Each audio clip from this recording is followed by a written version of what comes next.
Tonight, we're going to talk about a question that sounds like it should have a simple answer. How far away is the nearest place we could actually live? We've spent decades searching for an answer, building better telescopes, refining better methods, and slowly assembling a list of planets that might support a human being the way Earth does. Astronomers have found planets by the thousands, and among them, a handful of genuine candidates, worlds sitting in the exact temperature range where liquid water could exist. But knowing a planet is out there and knowing how to reach it are two completely different questions. And once you understand what that distance really requires of us, how long the crossing itself takes, and what it takes to survive it, you'll see this is nowhere near as simple as it sounds. And by the end of tonight, you're going to see why that distance might be the single hardest problem standing between us and ever calling another planet home. Before we get started, if you love exploring the depths of space as much as we do, take a second to like the video or subscribe. It's a simple action, but it helps this channel reach more curious minds like yours. Now, let's begin. Let's start with what the word habitable actually means to an astronomer, because it is not what most people assume. When scientists say a planet sits in the habitable zone, they mean one specific thing. The distance from its star is such that liquid water could exist on its surface. That's assuming the planet had an atmosphere similar to Earth's. Water that wouldn't freeze solid. Water that wouldn't boil away into vapor. That's it. That's the entire definition. It says nothing about oxygen. It says nothing about a magnetic field. It says nothing about whether the planet has plate tectonics or a stable climate or any atmosphere at all. A planet can sit perfectly inside the habitable zone and still be a dead rock. No air, blasted by radiation. Its surface cracked and airless, like the moon. Venus, believe it or not, sits at the inner edge of our own sun's habitable zone. Mars sits near the outer edge. Neither one is a place you'd want to spend an afternoon without protection. Venus has a surface temperature hot enough to melt lead. Its atmosphere is 90 times thicker than Earth's. Its clouds are made of sulfuric acid, drifting through a sky the color of rust. Mars has an atmosphere so thin it's less than 1% of Earth's pressure. It has no global magnetic field. Its surface sits soaked in radiation because there's nothing left to stop it. So when you hear that a planet 20 light-years away sits in its star's habitable zone, understand what that claim is really telling you. It's telling you the temperature might be right. Nothing more. Everything else about whether that world could actually support a human being remains completely unknown. For almost every planet we've found so far, it will remain unknown for a very long time, possibly forever. This distinction matters more than it might seem at first. The entire public conversation about finding a second Earth has been built on top of this one narrow definition, quietly and without much scrutiny. Every time a new planet gets announced as potentially habitable, what's actually being said is far more modest than the headline suggests. Astronomers have measured the planet's orbit. They've estimated the brightness and temperature of its star. They've calculated the distance at which liquid water could theoretically exist, assuming the planet had an Earth-like atmosphere. That assumption itself might be completely wrong. And if the planet's orbit happens to fall inside that calculated zone, it gets labeled potentially habitable. From there, the label habitable often gets used more loosely than the science actually supports. This isn't dishonesty on the part of scientists. It's a matter of what we can currently measure versus what we actually need to know. We can calculate orbital distance and stellar brightness with real confidence. We cannot, in almost every case, measure whether a planet has an atmosphere at all. We can't say what that atmosphere is made of. We can't say whether it has a magnetic field protecting it. We can't say whether its geology is active enough to keep a climate stable across millions of years. The habitable zone is a first filter, not a final answer. It narrows a list of thousands of planets down to a much smaller list of candidates worth investigating further. It does not tell us that any of those candidates are actually places where a person could survive. Keep that distinction in your mind as we go through the specific worlds that get discussed as our nearest hope. Every single one of them was flagged using this same narrow filter, and every single one of them still carries enormous unknowns underneath the surface of the label. Now, let's look at where these candidates actually are, because this is where the real story begins. The nearest confirmed exoplanet sitting inside its star's habitable zone is Proxima Centauri b. It orbits Proxima Centauri, a small red dwarf star. That star is part of the Alpha Centauri system, the nearest star system to our Sun. The distance to Proxima Centauri is about 4.24 light-years. In miles, that works out to roughly 25 trillion miles. Not 25 million, not 25 billion, 25 trillion. Write that number out, and it looks like this: 25, followed by 12 zeros. Our fastest spacecraft, Voyager 1, has been traveling through space for almost 50 years. It has covered a little over 15 billion miles.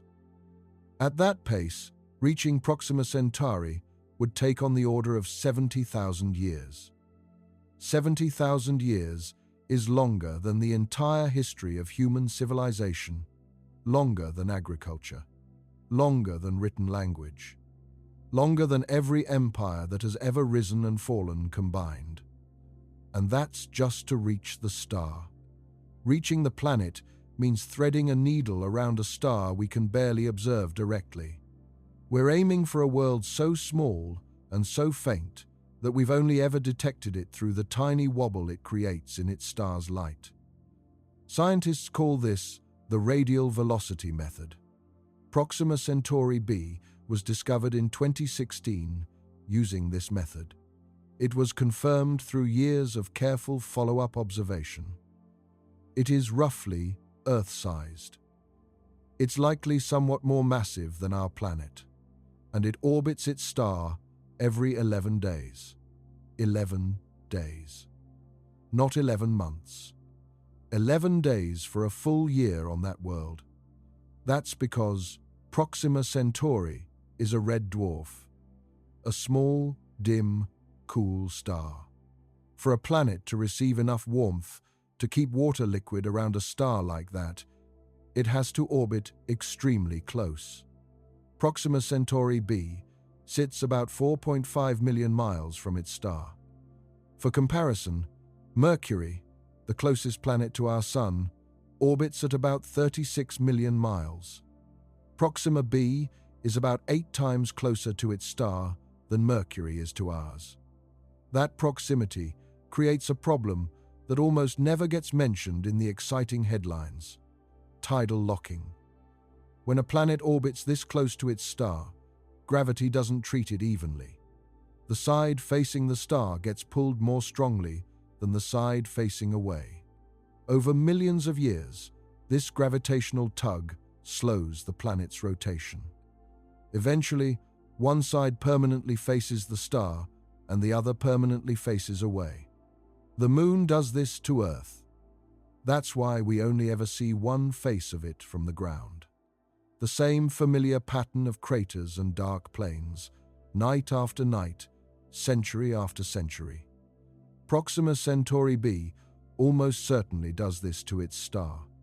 One hemisphere locked in endless daylight. The other locked in endless night. Picture what that actually means for a moment. On the day side, the sun never sets. It hangs in the same spot in the sky forever. that could bake the ground beneath it into a permanent desert. Or worse, it could strip the atmosphere away entirely over billions of years of exposure to unrelenting stellar wind. On the night side, the temperature never rises. No sunlight ever reaches it. If there's an atmosphere at all, gases could freeze directly out of the sky. They could fall to the ground as frost, or even as solid ice sheets. That process would slowly strip the atmosphere from the day side and dump it, frozen, onto the night side. Some researchers call this atmospheric collapse. There is a narrow band between the two hemispheres, a twilight zone where the star sits perpetually on the horizon, where temperatures might be survivable.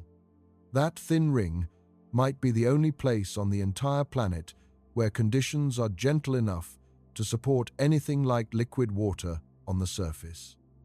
That's assuming the atmosphere hasn't already been torn away by something far more dangerous than heat. And that brings us to the second problem, one that's arguably worse than tidal locking. Proxima Centauri is a flare star. Red dwarfs, like Proxima, are famous for outbursts of radiation, sudden and violent flares that can briefly increase the star's brightness by a factor of 10 or more within the span of just a few minutes. In 2017, astronomers observed a flare from Proxima Centauri so powerful that the star briefly became 100 times brighter in ultraviolet light. For a planet orbiting 4.5 million miles away, a flare like that isn't a light show. It's a wave of high-energy radiation slamming directly into the atmosphere, if there is one. It strips away molecules. It breaks apart any ozone layer that might have formed. It bathes the surface in ultraviolet and X-ray radiation intense enough to sterilize exposed ground. Some models suggest that over billions of years, repeated flaring from red dwarf stars can strip a nearby planet's atmosphere away entirely. That would leave behind a bare rock with no protection at all, similar to what happened to Mars, except far more severe. Because the star itself is far more volatile than our Sun. We don't currently know if Proxima Centauri b has a magnetic field strong enough to deflect that radiation. Without one, the planet may simply be unable to hold on to breathable air. So the nearest habitable zone planet, the one closest to us in the entire universe, might not be habitable at all. It might be a tidally locked world with one side burning and one side frozen. Its atmosphere slowly boiled away by a star that periodically erupts with enough force to sterilize its surface. We don't know for certain. We can't know for certain, not yet, because Proxima Centauri b has never been directly imaged. Everything we know about it comes from indirect measurements. Tiny shifts in starlight that tell us a planet is there, roughly how big it might be, roughly how far it orbits. We don't have a picture of its surface. We don't have a reading of its atmosphere. We are reasoning about a world we have never actually seen, based on a star we understand only from a distance of 25 trillion miles. There have been attempts to search for an atmosphere indirectly, watching how the star's light changes as the planet passes in front of it, if it even does pass in front of it from our vantage point. That itself is not fully confirmed. If Proxima Centauri b does transit its star as seen from Earth, future telescopes might be able to detect the faint signature of gases in its atmosphere. That's assuming it has one thick enough to leave a detectable trace. If it does not transit, confirming an atmosphere becomes vastly more difficult. Current evidence leans toward it, not transiting in a way we can easily use. That would require direct imaging technology that doesn't fully exist yet. It would mean separating the incredibly faint light of the planet from the overwhelming glare of its star sitting right beside it in our field of view. Now, some of you might be thinking, fine, Proxima Centauri b is a difficult case, but surely there are better candidates farther out. And there are. But farther out means exactly what it sounds like. Farther. The TRAPPIST-1 system is one of the most talked about targets in the search for habitable worlds. It deserves a closer look because it illustrates the same problems as Proxima Centauri, just spread across 7 worlds instead of 1. TRAPPIST-1 sits about 41 light-years from Earth. That's roughly 10 times farther away than Proxima Centauri. In miles, that's about 241 trillion miles. To put that scale into perspective, Voyager 1 took roughly 70,000 years to reach Proxima Centauri at its current speed. Reaching TRAPPIST-1 at that same pace would take somewhere in the neighborhood of 700,000 years. The system was named after the Transiting Planets and Planetesimals Small Telescope, the instrument in Chile that first identified it. The discovery was announced in 2017, and it caused a sensation. 7 Earth-sized planets orbiting a single small, cool star. 3 of them, TRAPPIST, 1e, F, and G, sit within or very near the calculated habitable zone. This is genuinely one of the most exciting discoveries in the history of exoplanet science. 7 rocky worlds, similar in size to Earth, packed into a single system. They orbit so close together that if you stood on the surface of one of them, the neighboring planets would appear larger in the sky than our own moon appears from Earth. Close enough, in some cases, to make out surface features with the naked eye. But TRAPPIST-1 is also a red dwarf, smaller and cooler even than Proxima Centauri. That means the same problems apply, and apply even more severely. All 7 planets orbit so tightly around their star that the entire system would fit comfortably within the orbit of Mercury around our Sun. The planets orbit so close to their star that all 7 of them are almost certainly tidally locked. Each one shows a permanent day side and a permanent night side to its parent star, just like Proxima Centauri b. The star itself is somewhat calmer than some red dwarfs, but it still produces flares capable of stripping planetary atmospheres over time. And because the planets are packed so closely together, gravitational interactions between them create tidal heating. They flex and squeeze each world as they tug on one another during their orbits. This tidal flexing could warm planetary interiors in ways that support geological activity, something similar to how Jupiter's moon Io is kept volcanically active by the gravitational pull of Jupiter and its neighboring moons. Or it could tear apart any stable atmosphere through constant mechanical stress. We still don't fully understand which way that balance tips for this system. Recent observations using the James Webb Space Telescope examined TRAPPIST-1c and TRAPPIST-1b, the 2 innermost planets. They found no evidence of a thick atmosphere on either. The measurements suggest these 2 worlds may be airless, essentially bare rock, much like Mercury. Their surfaces would be exposed directly to the vacuum of space and the full force of stellar radiation. That doesn't necessarily doom the outer planets in the system, E, F, and G. But it's a sobering data point. If the inner planets couldn't hold on to an atmosphere, the outer ones may face similar pressures from stellar radiation, even if they're somewhat farther from the star's most intense output. We are still waiting on more complete data for the outer TRAPPIST worlds. The James Webb Space Telescope requires many repeated observations of each planet's transit across its star to build up enough signal to detect an atmosphere. This kind of observation takes years of accumulated data to become statistically reliable. The honest answer, right now, is that we don't know if any of them are actually habitable.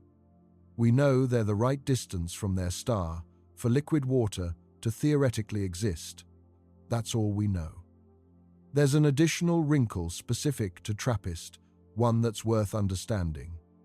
It illustrates just how young some of these red dwarf systems can be, relative to their eventual, much longer lifespans. TRAPPIST, one is estimated to be somewhere between 7 and 8 billion years old. That's actually older than our own solar system, which is about 4.6 billion years old. Red dwarfs like TRAPPIST, one burn their hydrogen fuel so slowly and so steadily that they can remain stable for trillions of years. Far longer than the current age of the universe itself.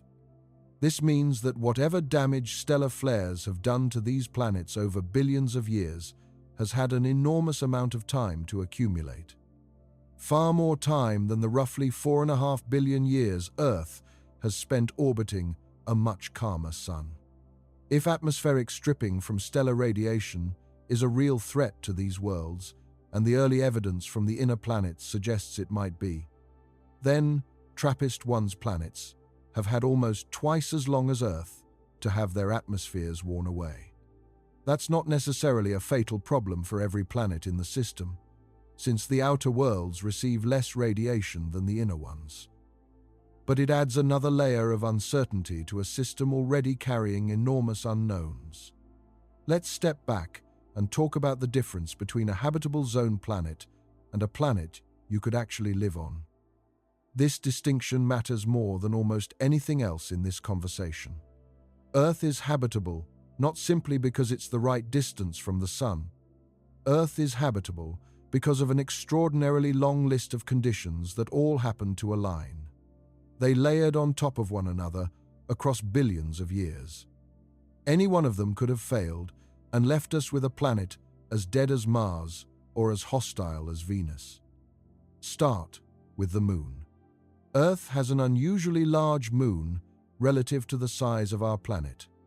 It likely formed from a collision with a Mars-sized body early in our solar system's history, an event often called the Giant Impact. That collision, violent as it was, left behind a satellite large enough to stabilize Earth's axial tilt over long timescales. Without the Moon's gravitational influence, Earth's tilt could wobble chaotically over tens of thousands or hundreds of thousands of years. That's the way scientists believe. Mars's tilt has wobbled dramatically throughout its history, lacking a large moon to stabilize it. Wild swings in axial tilt would mean wild swings in climate. Ice ages and heat waves cycling unpredictably. That would make it far harder for complex, stable ecosystems to ever take hold. Next, consider Earth's core. Deep beneath the surface, Earth has a molten outer core made largely of iron and nickel. It churns and flows due to heat escaping from the planet's interior, combined with Earth's rotation. This churning motion generates a magnetic field that extends far out into space, forming a protective bubble called the magnetosphere. That magnetic field deflects the solar wind, a constant stream of charged particles flowing outward from the Sun. It also deflects much of the cosmic radiation arriving from beyond our solar system. Without it, that radiation would slowly strip away our atmosphere, the same way it appears to have happened to Mars. Mars once likely had a thicker atmosphere, and possibly even liquid water on its surface. Then, its core cooled, its magnetic field faded, and the solar wind gradually carried its air away into space over billions of years. Next, consider plate tectonics. As far as we currently know, this process is unique among the rocky planets in our solar system to Earth alone. Earth's crust is broken into massive plates that slowly shift and grind against one another, driven by heat rising from the interior. This process recycles carbon between the surface and the interior, acting as a long-term thermostat.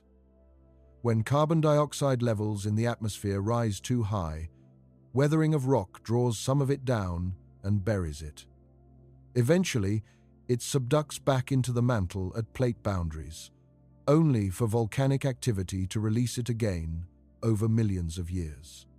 This slow cycle has kept Earth's climate within a survivable range for an extraordinarily long stretch of geological time. It prevented the kind of runaway greenhouse effect that turned Venus into a furnace. It prevented the kind of atmospheric collapse that left Mars cold and thin-aired. Next, consider the Sun itself.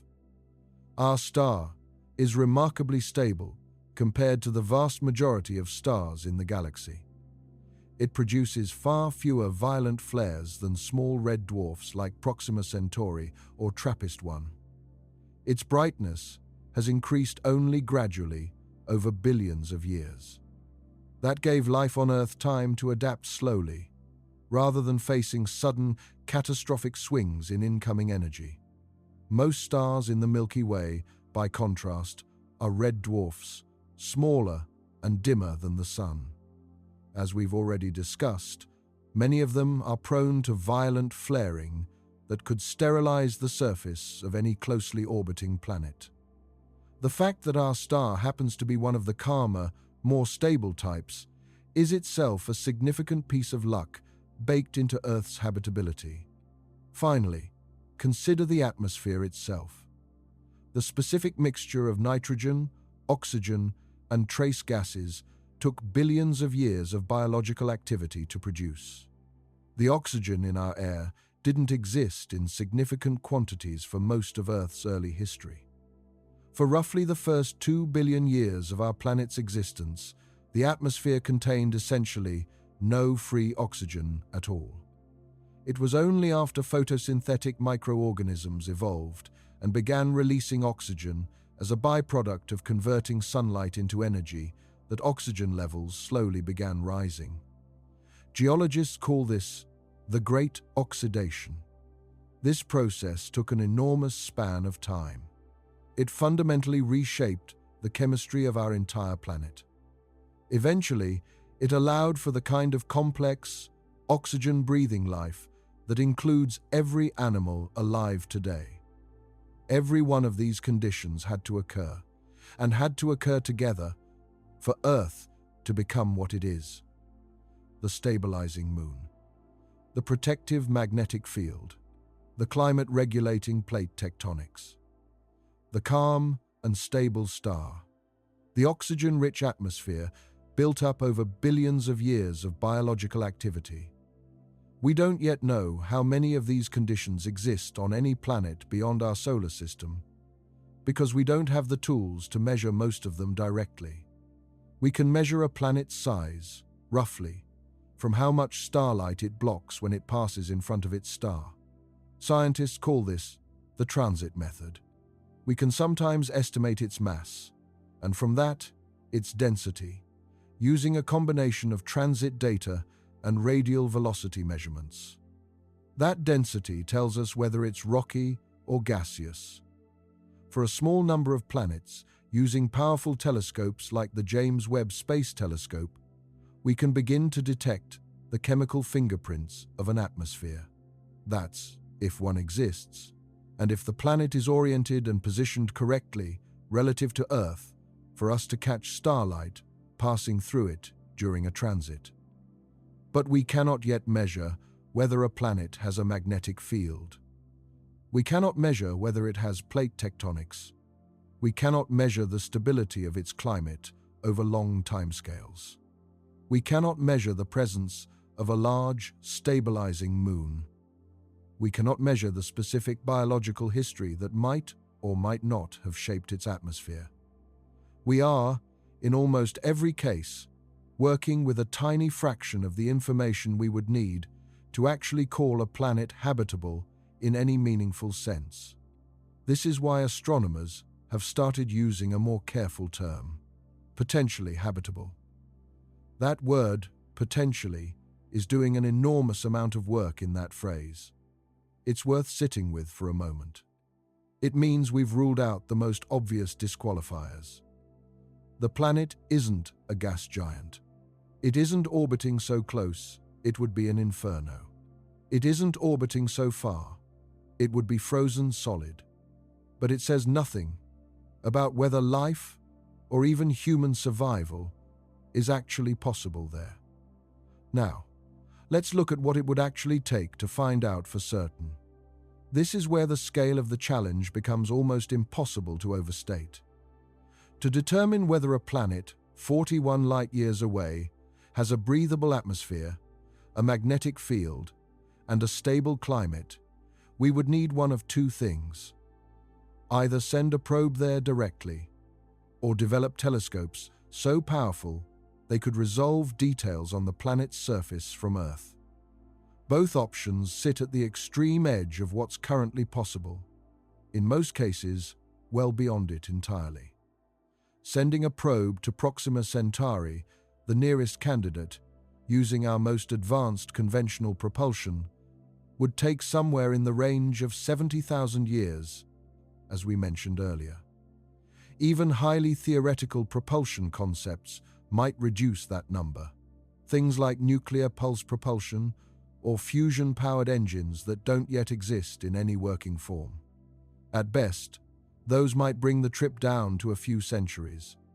That's assuming every technical hurdle gets solved, which is itself a significant assumption. It rests on physics and engineering we haven't demonstrated at any meaningful scale. There is a concept called breakthrough starshot. It's a proposal to send tiny probes, weighing about as much as a smartphone, on a journey to Alpha Centauri. Powerful ground-based lasers would accelerate lightweight sails to a significant fraction of the speed of light. In theory, this could get a probe to the Alpha Centauri system in about 20 years instead of tens of thousands. But even if this technology works exactly as intended, the probe would fly past the system in a matter of hours. It would gather what data it can during a single fleeting pass, then continue on into deep space, never to return. Any data it collects would then take another 4.24 years to reach us, traveling back at the speed of light. And this concept remains, as of now, largely theoretical. The lasers required would need to be far more powerful than anything currently built, an array capable of delivering an enormous, sustained burst of energy, focused with extraordinary precision onto a sail only a few yards across. Even tiny errors in aim, from that distance, would send the probe drifting far off its intended path. The sails would need to survive collisions with interstellar dust at close to the speed of light. Dust particles at those velocities would hit with the force of much larger objects. They could punch through the thin material or vaporize sections of it entirely. The electronics would need to survive intense radiation during the journey, with no possibility of repair. No way to send a replacement part.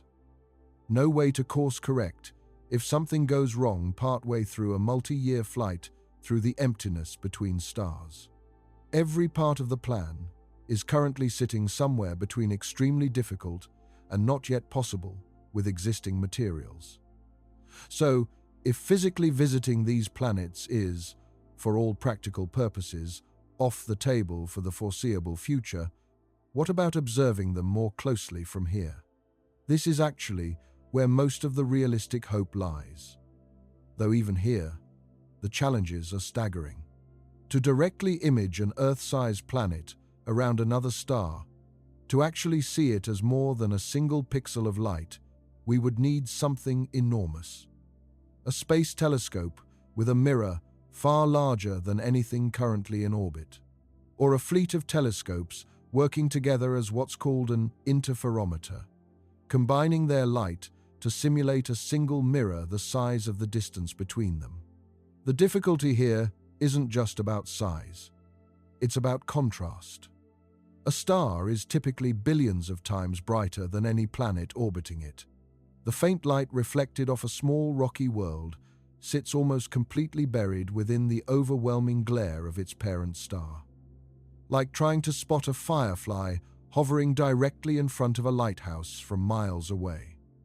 Special instruments called coronagraphs block out the direct light of the star while allowing the faint light from a nearby planet to pass through.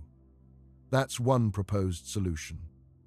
But building one precise enough to work at these distances, for planets this small, remains a significant engineering challenge that current missions are only beginning to attempt.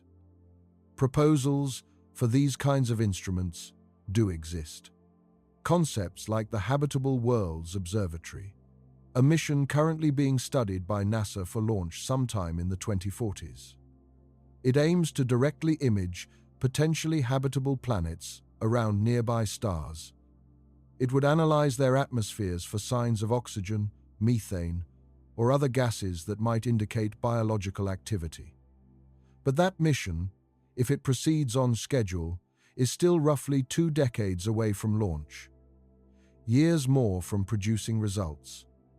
Building and testing an instrument this sensitive takes far longer than typical space missions. Any delays, budget changes, or technical setbacks could push that timeline out even further. We are, quite literally, waiting on technology that doesn't exist yet, aimed at targets we can barely detect, to answer a question that might ultimately come back negative for every single candidate within reach. Proxima Centauri b and the TRAPPIST-1 system tend to dominate the conversation. They're relatively close and relatively well studied, but they are far from the only candidates astronomers have identified. Looking at a few of the others helps paint a fuller picture of just how uncertain this entire search really is. Consider Ross 128b, a planet orbiting a red dwarf star about 11 light-years from Earth. That's roughly 65 trillion miles away. Closer than TRAPPIST-1, but still nearly 3 times farther than Proxima Centauri. Ross 128b is thought to be roughly Earth-sized. It orbits within what astronomers calculate as its star's habitable zone. What makes this system slightly different is the star itself. Ross 128 appears to be a relatively quiet red dwarf, with far fewer observed flares than Proxima Centauri. That's genuinely encouraging news. Fewer flares means less atmospheric stripping over time, and potentially a better chance of the planet retaining whatever air it may have formed with. But quiet, in this context, is relative. We've only been observing this star closely for a limited window of time, a few decades at most. That's an almost meaningless fraction of the billions of years this planet has existed. Even a star that appears calm during our brief window of observation could have gone through violent flaring periods earlier in its history. Those periods could have already stripped the planet's atmosphere long before we ever pointed a telescope at it. We simply don't have the long-term data to know for certain, and we won't for a very long time. Building up a reliable record of a star's flare behavior requires sustained observation across many years, sometimes decades, to catch the full range of its activity. Then there's Wolf 1061c, orbiting a red dwarf star about 14 light-years away, roughly 82 trillion miles. This system actually has 3 known planets. The middle one, Wolf 1061c, sits within the calculated habitable zone. Like nearly every other candidate on this list, it almost certainly orbits close enough to its star to be tidally locked. And like nearly every other candidate, we have no direct measurement of its atmosphere, its magnetic field, or its climate stability. Another example worth mentioning is Teegarden's star B. It orbits an extremely faint, extremely small red dwarf about 12 light-years from Earth, close to 70 trillion miles away. Teegarden's star is so dim that despite being one of the closest stars to our Sun, it wasn't even discovered until 1998. Its planets weren't confirmed until 2019. Teagardens Star B is roughly Earth-sized and sits well within the calculated habitable zone. Some early estimates suggested it might even be tidally locked in a way that's slightly more favorable than some other candidates, potentially rotating slowly rather than being perfectly locked. This remains an area of active research and disagreement among astronomers. Even in the more optimistic scenarios discussed for this planet, the fundamental problem remains identical to every other candidate we've covered. We don't have direct observations of its atmosphere. We don't know if it has a magnetic field. We are working entirely from indirect measurements and educated extrapolation. Moving farther out, there's Kepler 186f, one of the first Earth-sized planets ever discovered within the habitable zone of another star, announced back in 2014. Kepler 186f orbits a red dwarf star about 580 light-years from Earth. 580 light-years. In miles, that's an almost incomprehensible number, somewhere around 3.4 quadrillion miles. At that distance, detailed observations of the planet's atmosphere are essentially out of reach, even with our most advanced current telescopes. They will likely remain out of reach for the foreseeable future. The amount of light we receive from a planet that far away, reflected off a star that dim, is simply too faint to work with, using any instrument currently operating or currently planned. Kepler 186f was a landmark discovery. It proved that Earth-sized planets do exist within habitable zones around other stars. It was proof of concept, evidence that the numbers work out favorably, at least in terms of size and orbital distance. But in terms of actually determining whether it's a place anyone could survive, it might as well be unreachable. It sits at a distance where even our most optimistic theoretical propulsion concepts would require tens of thousands of years or more to make the crossing. That's assuming we ever developed a way to make that journey at all. What all of these systems share, whether they're 4 light-years away or 580, is the same fundamental limitation. We can identify candidates. We can calculate whether their orbits place them in a zone where liquid water might theoretically exist. But we cannot yet confirm whether any of them possess the deeper, more essential ingredients that actually make a world livable. The atmosphere, the magnetic field, the geological activity, the long-term climate stability, the specific chemistry that either supports or fails to support the kind of life we understand. Every single name on this growing list of habitable zone planets carries the exact same asterisk: potentially, not confirmed, not verified. Potentially. There's a pattern running through nearly every candidate we've discussed so far.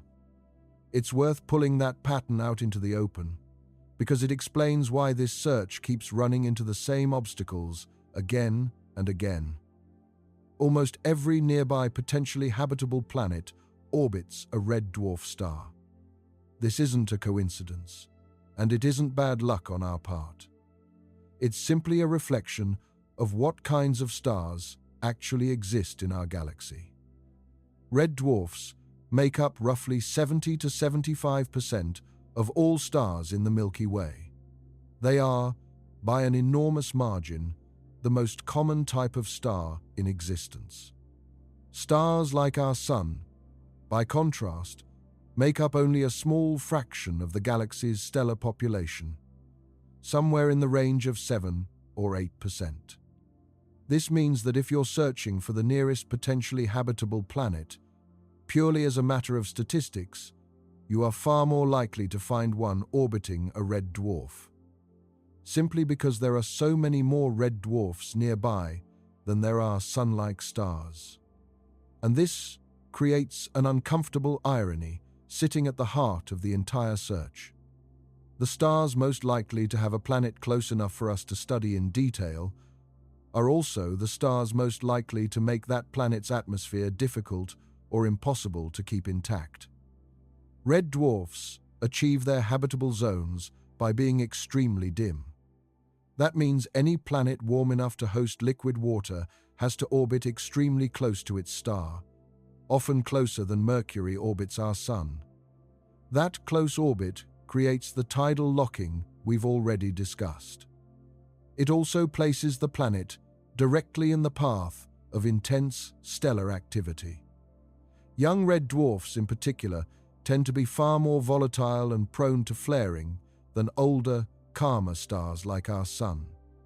It's worth understanding why red dwarfs behave this way, because the explanation ties directly into their long lifespans. Red dwarfs are small. That means they burn through their hydrogen fuel far more slowly than larger stars like our Sun. Our Sun will remain in its current stable phase for roughly 10 billion years total. A red dwarf can remain stable for trillions of years, vastly longer than the current age of the universe itself, which is about 13.8 billion years old. But that slow, steady burn comes with a turbulent childhood. Young red dwarfs, particularly during their first several hundred million to 1 billion years, tend to be significantly more magnetically active than older stars.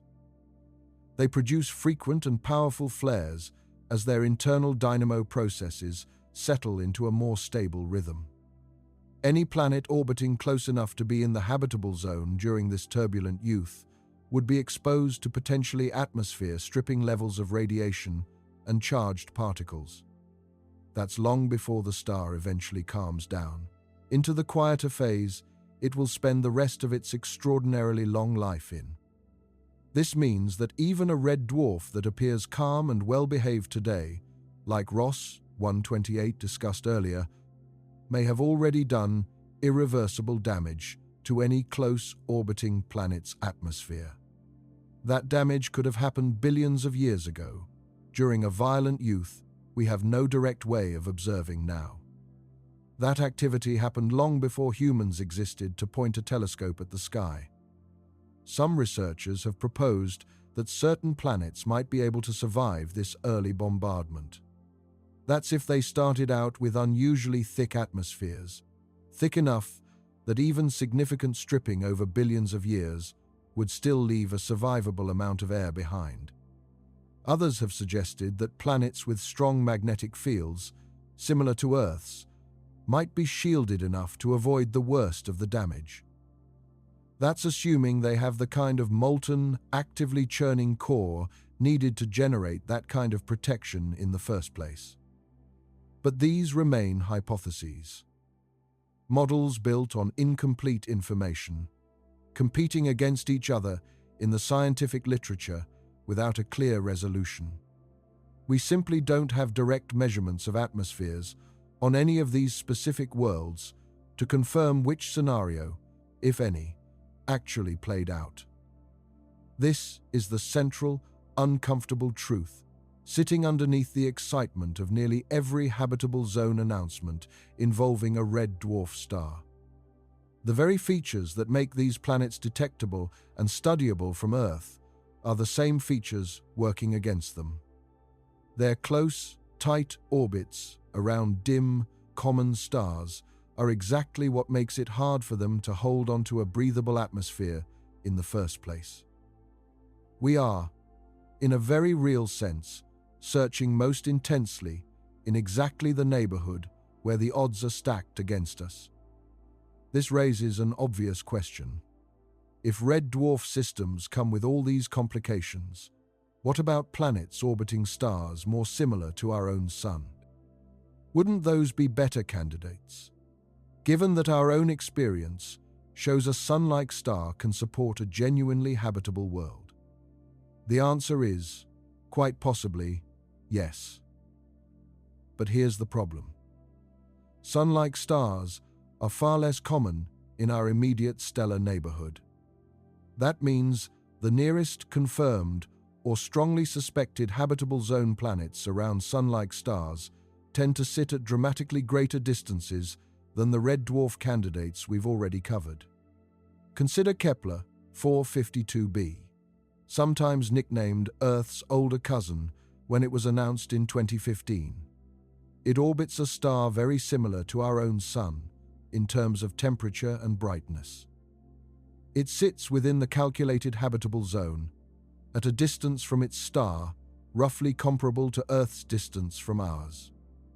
This is exactly the kind of system that avoids the tidal locking and flare problems we've spent so much time discussing. But Kepler 452b sits about 1,800 light-years from Earth. In miles, that works out to somewhere around 10.5 quadrillion miles. At that distance, this planet is, for all practical purposes, permanently beyond our reach, both for travel and for any kind of detailed observation of its atmosphere using current or currently planned technology. It exists as a data point, a piece of evidence that habitable zone planets around Sun-like stars do exist out there in the galaxy. But it tells us almost nothing we can act on in any meaningful time frame. Closer to home, there are a small number of Sun-like stars within a few dozen light-years that host planets of interest, though none with as strong a habitable zone candidate as we'd hoped for.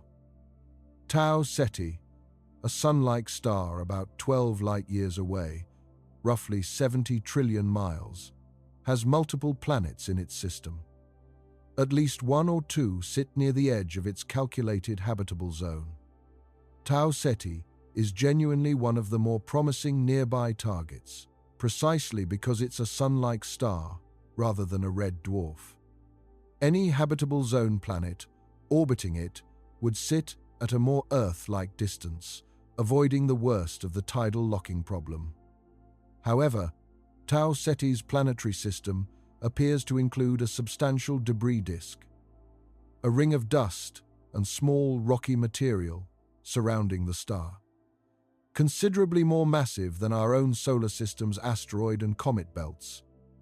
This suggests that any planets in that system may be subject to significantly more frequent impacts from debris than Earth experiences. That's a factor that could make long-term habitability considerably more precarious. Repeated large impacts can devastate a planet's atmosphere and surface. They can reset climate and geological conditions in ways that make stable, long-term habitability far harder to achieve and maintain. The broader pattern here is worth sitting with. The very thing that makes red dwarf planets so heavily represented in our list of nearby habitable zone candidates works in the opposite direction for Sun-like stars.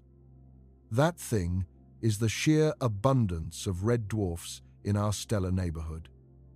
There simply aren't as many Sun-like stars close to us. That means the nearest Sun-like star candidates with confirmed or suspected habitable zone planets tend to sit much farther away than the red dwarf candidates, often hundreds or thousands of light-years distant. That places them firmly outside any realistic timeline for either travel or detailed study. We appear to be facing a genuine trade-off, one baked into the actual structure of our galaxy rather than any failure of our search methods. The closest candidates come with real, unresolved doubts about their fundamental habitability, largely tied to the volatile nature of the small, dim stars they orbit. The candidates most likely to avoid those particular doubts are planets around calmer, sun-like stars. But those tend to sit at distances so extreme that studying them in any meaningful detail, let alone traveling to them, sits generations or centuries beyond anything currently within reach. Let's look more specifically at how scientists actually attempt to detect an atmosphere on a planet this far away. Understanding the method makes the challenge and the reason for so much continued uncertainty much clearer. The primary technique currently in use is called transmission spectroscopy. When a planet passes directly in front of its star, from our point of view here on Earth, a tiny fraction of the starlight passes through the thin ring of the planet's atmosphere, if it has one, on its way to us. As that light filters through the atmosphere, specific molecules absorb specific wavelengths of light. That leaves behind a kind of fingerprint in the spectrum of light we eventually receive. If we detect a dip in a particular wavelength associated with, say, water vapor, or methane, or carbon dioxide, that's evidence that molecule exists in the planet's atmosphere. This is genuinely remarkable science. It's capable of identifying the chemical composition of an atmosphere on a world trillions of miles away, using nothing but careful analysis of starlight. But it comes with serious limitations. First, the planet has to transit its star from our specific vantage point in space. Its orbit has to be aligned almost perfectly with our line of sight. Not every planet does this. Proxima Centauri b, as mentioned earlier, may not transit at all from our perspective. That would make this particular method unusable for that specific world. It would force scientists to rely on far more difficult direct imaging techniques instead. Second, the signal involved is extraordinarily faint. We're not measuring the full light of the planet. We're measuring a tiny variation in the star's light.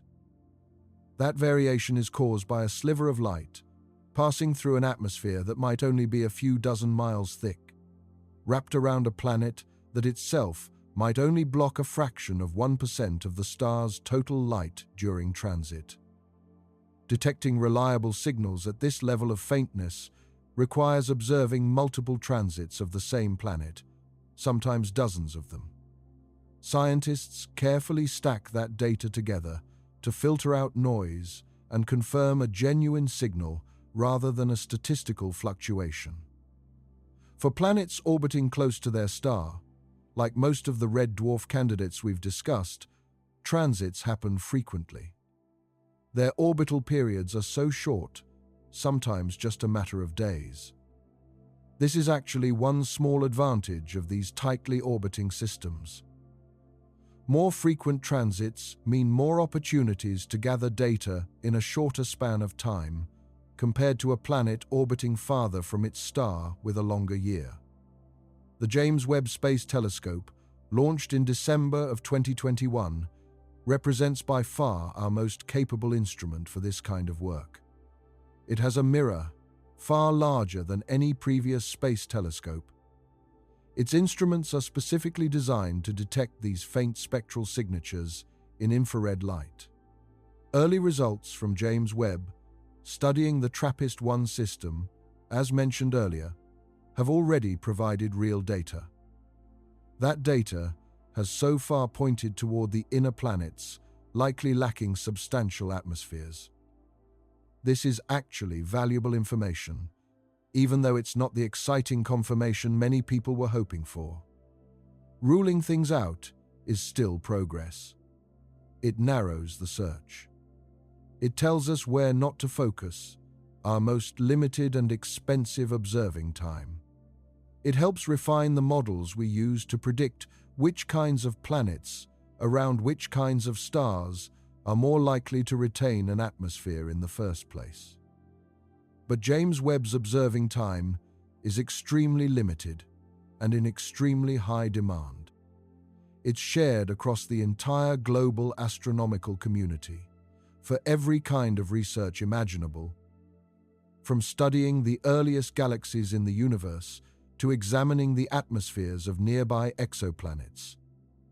Getting enough dedicated observing time to build a complete picture of even a single planet's atmosphere could take years, let alone every candidate we've discussed tonight. For the more distant or more difficult targets, it may simply not be feasible with this telescope at all. That would require us to wait for future instruments specifically designed for this exact purpose. This is why astronomers are so focused on future missions like the Habitable Worlds Observatory, mentioned earlier.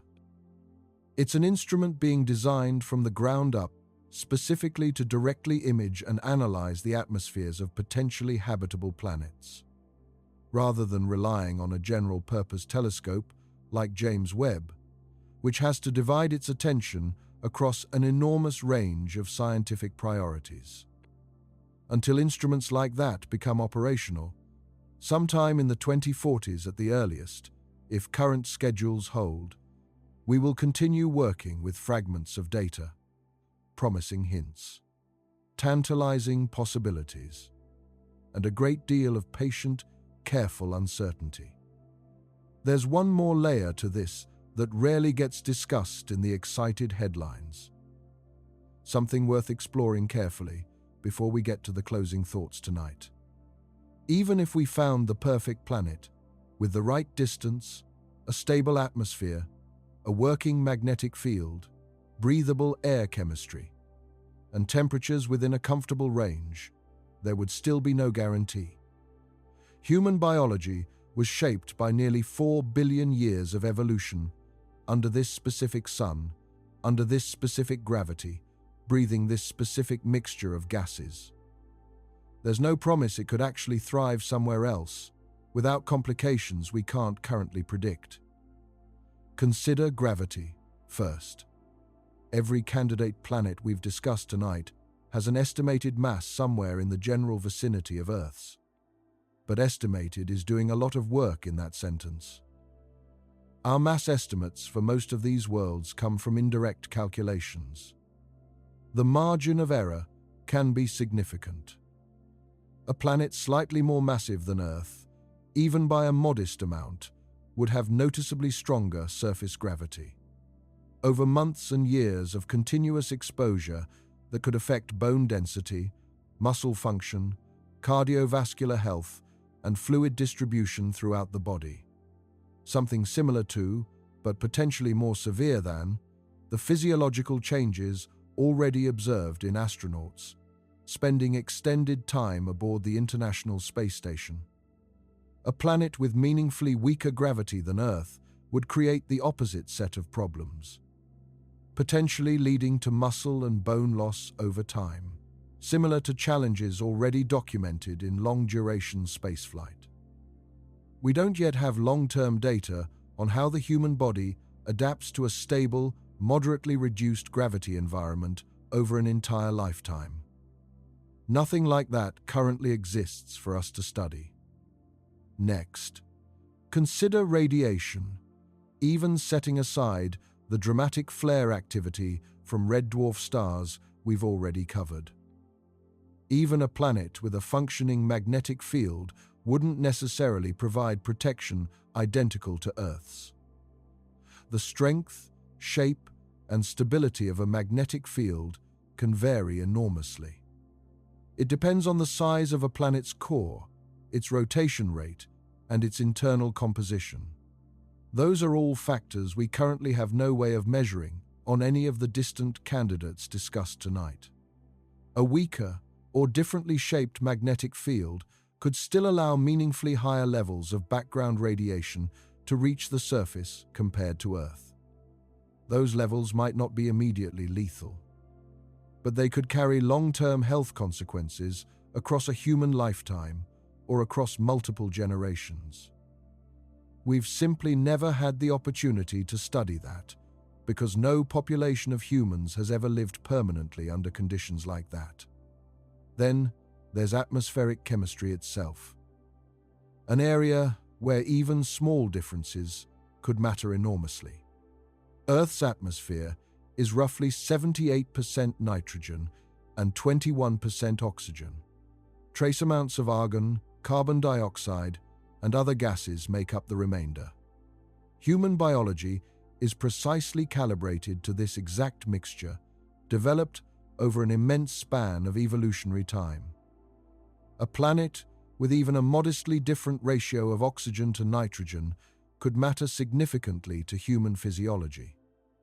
The same is true for trace differences in other atmospheric components, too subtle for our current telescopes to even detect from this distance. That could matter significantly over months and years of continuous exposure. Even if that same atmosphere would register as broadly Earth, like in any data we could currently gather from tens of trillions of miles away. Higher oxygen concentrations, for instance, could increase the risk of uncontrolled fires. They could have complex effects on human respiratory and cellular function over extended periods. Lower concentrations could cause the kind of chronic oxygen deprivation experienced by people living at extremely high altitudes on Earth. That's a condition the human body can partially adapt to, but not without real physiological costs. Trace gases, entirely absent from Earth's atmosphere, could interact with human biology in ways we simply cannot predict.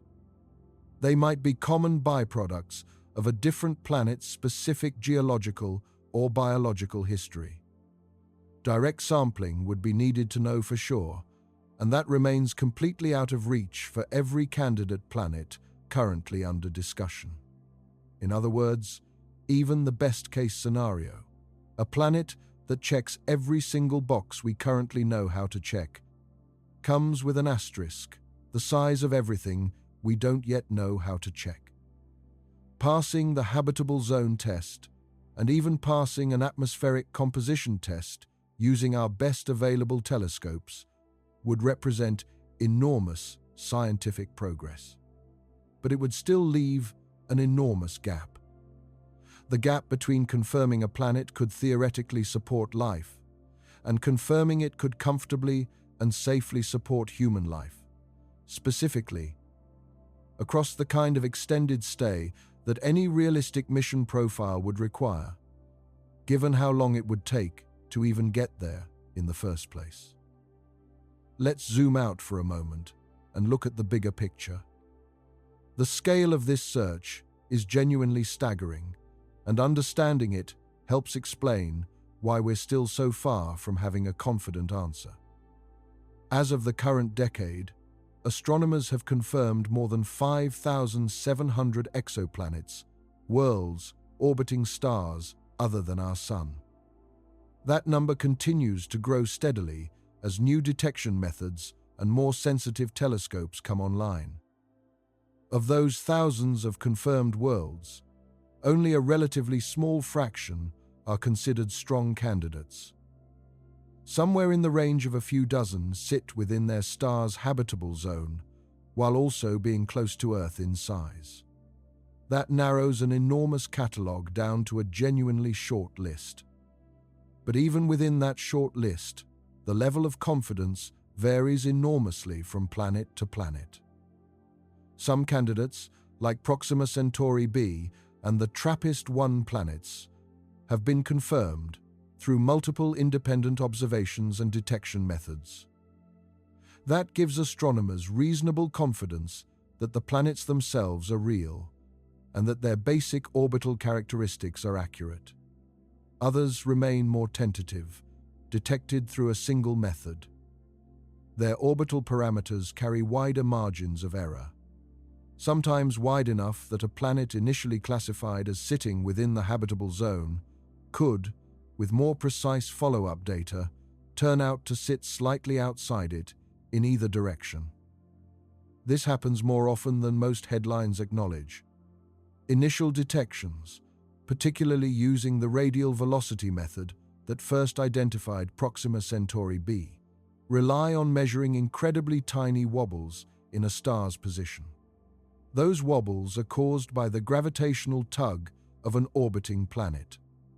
These measurements are precise, but they're not perfect. Follow-up observations sometimes refine our understanding of a planet's mass or its orbital distance. In rare cases, they even reveal that the signal was caused by something other than a planet. Natural variations in the star's own surface activity can sometimes mimic the signature of an orbiting world. There's also the question of what astronomers sometimes call false positives, specifically in the search for atmospheric biosignatures. It's worth mentioning because it illustrates just how careful this field has to be before making confident claims. In 2020, a research team announced the detection of a gas called phosphine in the atmosphere of Venus. On Earth, that molecule is primarily associated with biological processes. The announcement led to widespread excitement about the possibility of some form of life existing in the Venusian atmosphere. Subsequent, more detailed analysis by other research teams raised significant questions about that original detection. They suggested the signal might have been the result of data processing artifacts, or contamination from sulfur dioxide, a much more mundane and common atmospheric gas with a similar spectral signature under certain conditions. The scientific community continues to debate this specific case. Some researchers still find evidence supportive of the original detection. Others remain skeptical. And the disagreement itself is instructive. Confirming or ruling out a potential biosignature on Venus remains this contentious and difficult. That's a planet right next door in our own solar system, one we've sent numerous spacecraft to study directly. Now imagine the added layers of uncertainty involved in making similar claims about a planet orbiting a star trillions of miles away, studied only through the faintest possible signals gathered from Earth or from telescopes in our own solar system. This is why the scientific process around potential habitability moves so much more cautiously than public excitement often demands. That's especially true around potential biosignatures. Extraordinary claims, as the saying goes, require extraordinary evidence. At these distances, gathering evidence extraordinary enough to confidently declare a planet habitable, let alone inhabited, remains an enormous, unsolved technical challenge.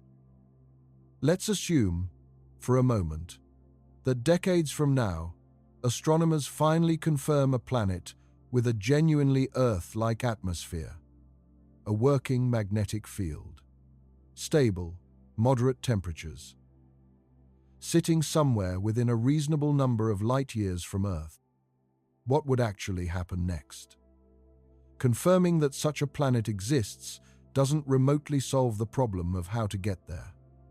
The honest answer is that any realistic mission to physically reach even the nearest such candidate would look nothing like the sleek, fast interstellar journeys often imagined in popular science fiction. For any destination beyond a few dozen light years, current and even currently theorized propulsion technology cannot deliver a crew within a single human lifetime. This leaves two broad categories of realistic mission concepts. Both come with staggering challenges of their own.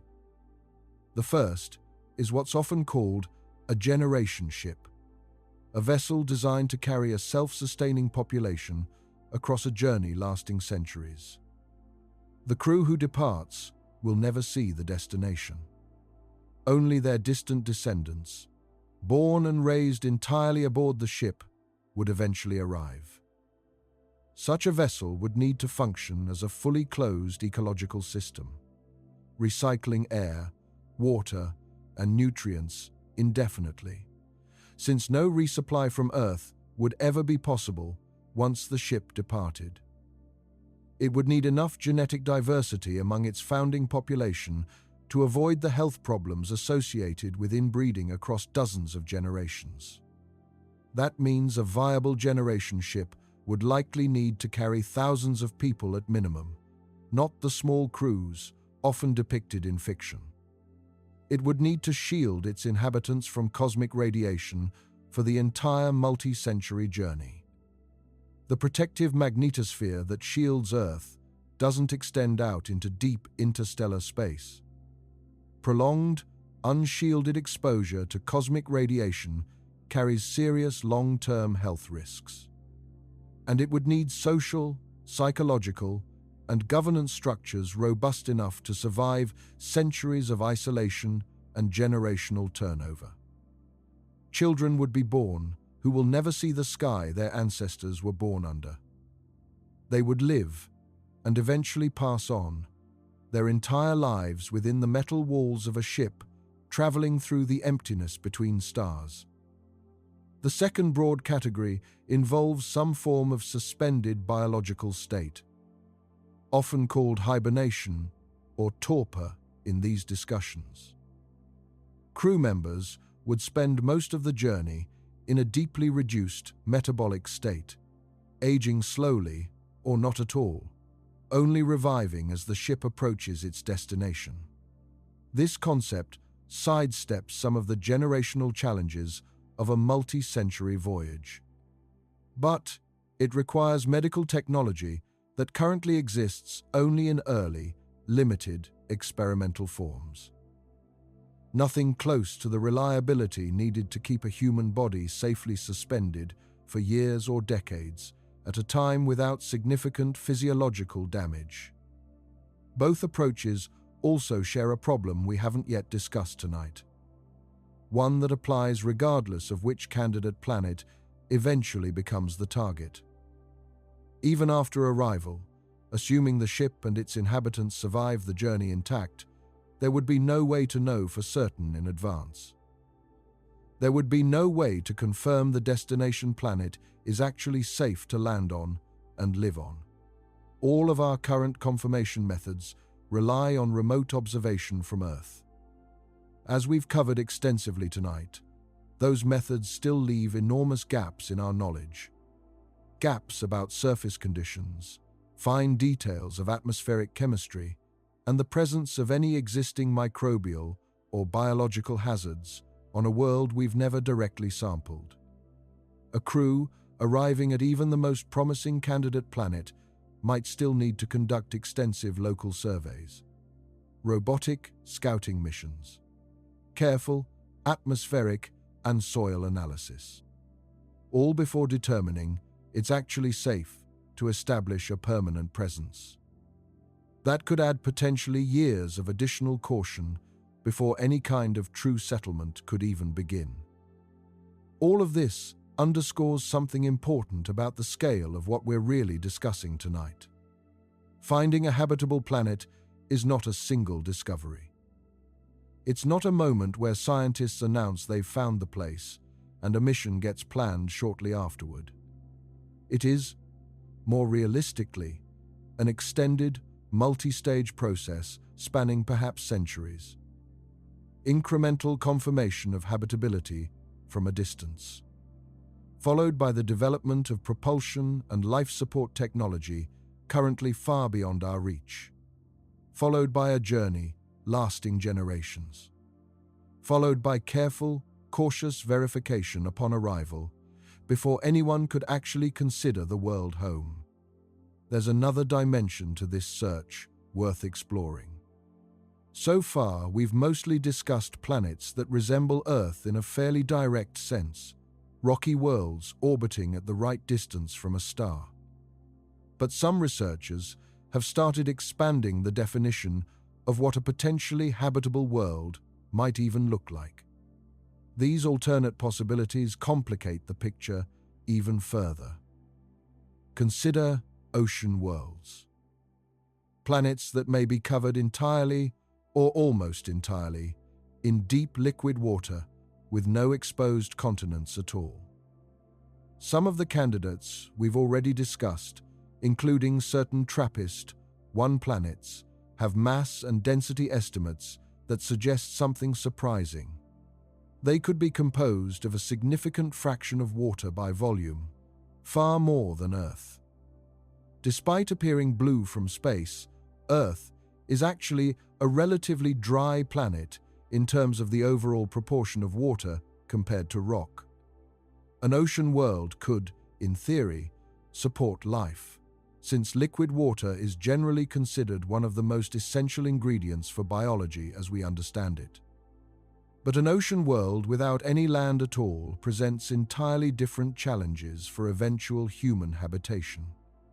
There would be no solid surface to build on, no simple way to establish the kind of permanent, stable settlements we typically imagine when picturing colonization of another world. Any human presence on a true ocean world would likely need to exist on floating structures or beneath the waves entirely. An enormously different engineering challenge from anything currently being planned or developed.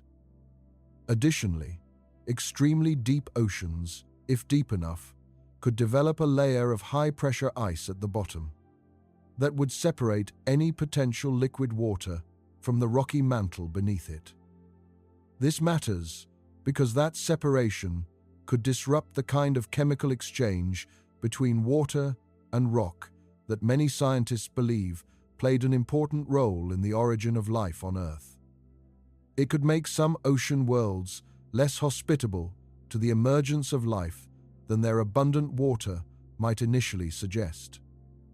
Then there's the strange and genuinely fascinating possibility of rogue planets. Worlds that don't orbit any star at all. They were ejected from their original solar systems through gravitational interactions with other planets or passing stars, and now drift alone through interstellar space. Some researchers have proposed that certain rogue planets could theoretically maintain liquid water deep beneath an icy surface.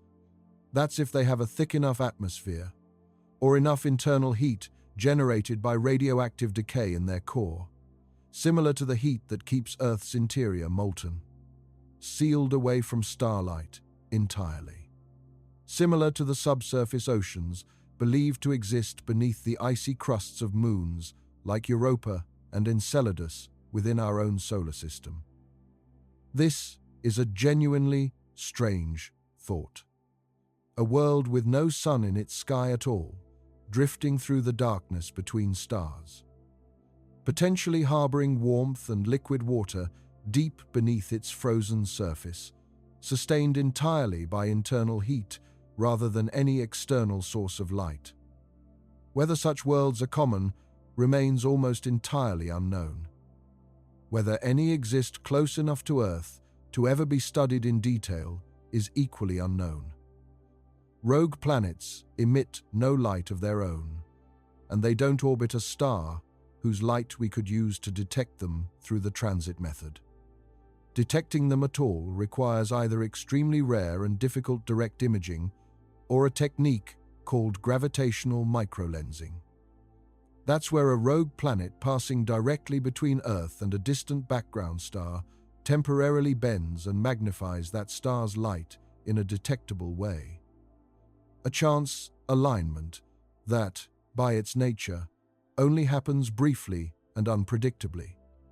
That makes systematic searches for rogue planets extraordinarily difficult compared to searching for planets orbiting visible stars. These alternate possibilities, ocean worlds and rogue planets among them, illustrate something important about the broader search for habitable worlds.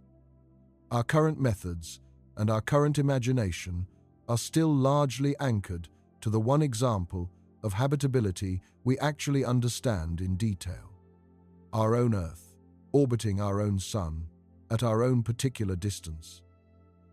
The universe may well contain other pathways to habitability that look nothing like this familiar pattern.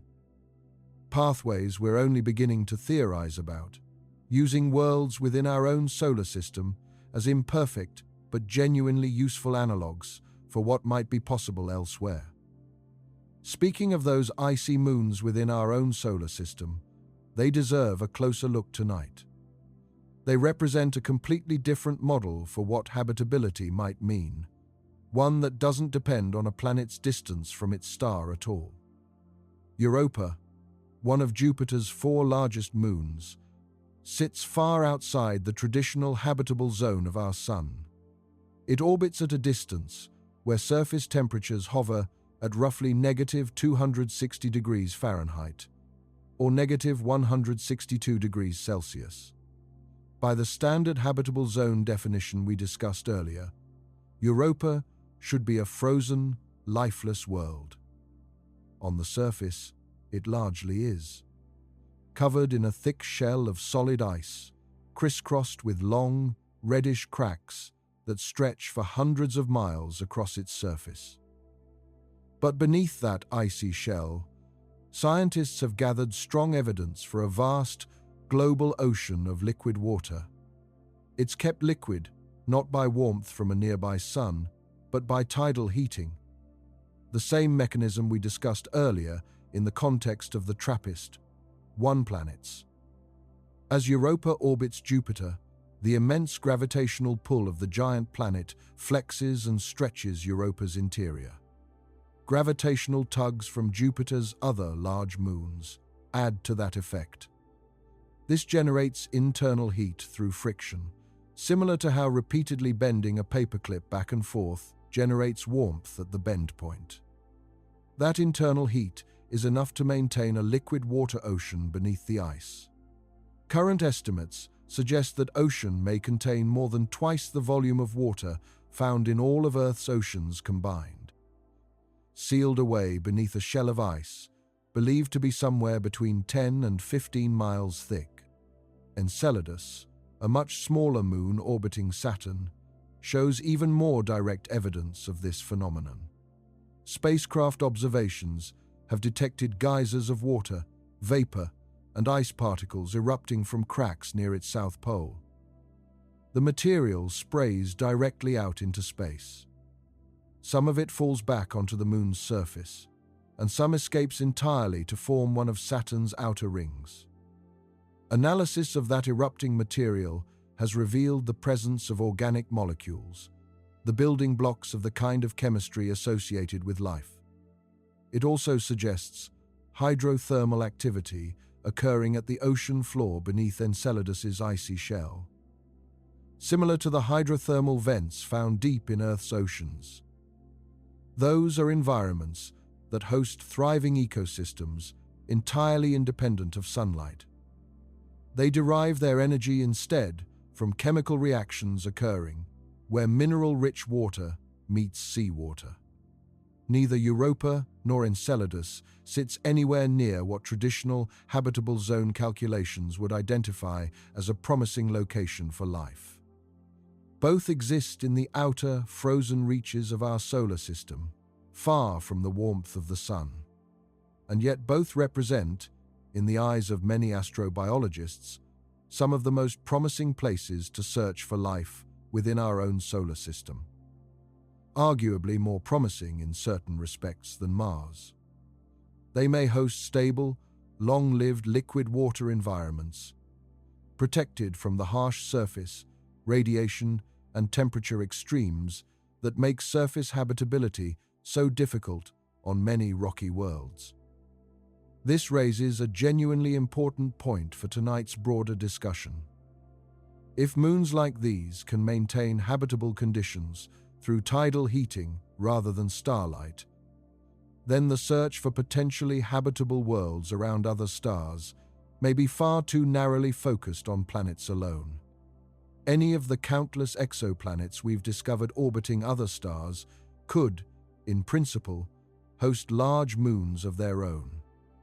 Moons that current detection technology cannot yet identify at these distances.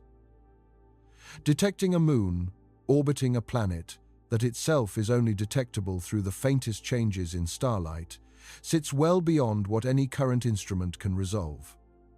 If tidally heated subsurface oceans turn out to be a relatively common phenomenon throughout the galaxy, hidden beneath the icy surfaces of countless moons, we have no current way of detecting.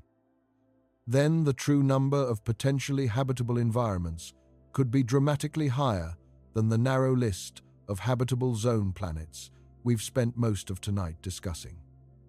But it also means something else.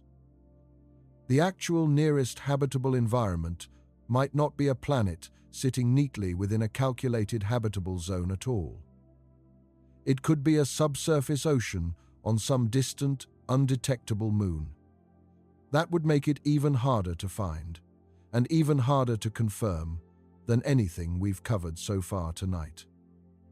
Before we go any further, it's worth briefly addressing the question many people ask at this point in the conversation. What about Mars? Why does the search for a habitable world always seem to skip past the one other rocky planet in our own solar system in favor of planets we can barely detect trillions of miles away? We've actually sent numerous rovers and spacecraft to study Mars up close.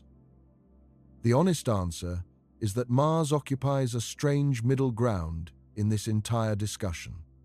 It's not habitable in any meaningful sense today. Its atmosphere is roughly 1% the pressure of Earth's, composed mostly of carbon dioxide. That's far too thin to support liquid water on the surface for any extended period. Far too thin to protect against solar and cosmic radiation without additional shielding. Average surface temperatures hover around -80 degrees Fahrenheit or -62 degrees Celsius.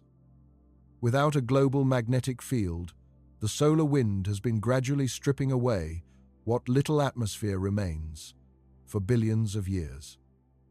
Scientists have directly measured this using spacecraft specifically designed to study atmospheric loss at Mars.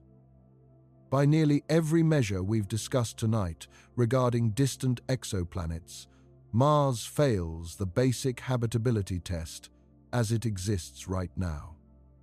And yet, Mars remains the most immediately practical target for any future human settlement. That has nothing to do with its current habitability and everything to do with its proximity. At its closest approach to Earth, Mars sits roughly 34 million miles away. At its farthest, when Earth and Mars are on opposite sides of the Sun, that distance can stretch to nearly 250 million miles. Even at its farthest point, this distance is a tiny, almost negligible fraction of the 25 trillion miles separating us from Proxima Centauri, let alone the 241 trillion miles to TRAPPIST-1. Using current, proven propulsion technology, a crewed mission to Mars could realistically take somewhere between 6 and 9 months one way. That depends on the specific trajectory and the relative positions of the two planets at launch. This is a difficult, dangerous, and enormously expensive undertaking. But it sits firmly within the realm of what's achievable with technology that exists today or is very close to existing. Unlike anything we've discussed regarding travel to another star system entirely, the distinction here matters enormously for tonight's broader theme. Mars represents a genuinely reachable destination that is not currently habitable. It would require us to bring or build the conditions for survival ourselves. Pressurized habitats, artificial life support, and eventually, perhaps, large-scale efforts to modify the planet's atmosphere and climate over very long timescales, a process often called terraforming. That remains almost entirely theoretical and would likely take centuries or longer, even under optimistic assumptions. The exoplanets we've spent most of tonight discussing represent the opposite scenario. Worlds that might already possess natural conditions suitable for life, potentially requiring little or no artificial modification. But they sit at distances so extreme that simply reaching them, let alone confirming their habitability in the first place, remains almost entirely beyond our current or near future capability. In a sense, humanity is caught between two very different kinds of impossibly difficult problems. We have a reachable but hostile world close by in Mars. We have potentially hospitable worlds impossibly far away, scattered among the nearby stars. Neither path offers an easy solution. It's entirely possible that any realistic future for humanity beyond Earth involves both approaches simultaneously, establishing artificial habitats on nearby worlds like Mars, using technology we're actively developing right now. Separately, over a much longer timeline spanning centuries, we would keep searching, continuing to confirm, and eventually attempt to reach a genuinely natural, potentially habitable world among the stars. There's yet another layer to this puzzle that expands the scale of the question even further. Something astronomers call the galactic habitable zone. Just as a star has a habitable zone, a narrow band of distance where conditions might allow liquid water to exist on an orbiting planet, some researchers argue that our entire galaxy has something analogous. A region where conditions are favorable enough for life to have a reasonable chance of emerging and surviving over long timescales. The idea works like this.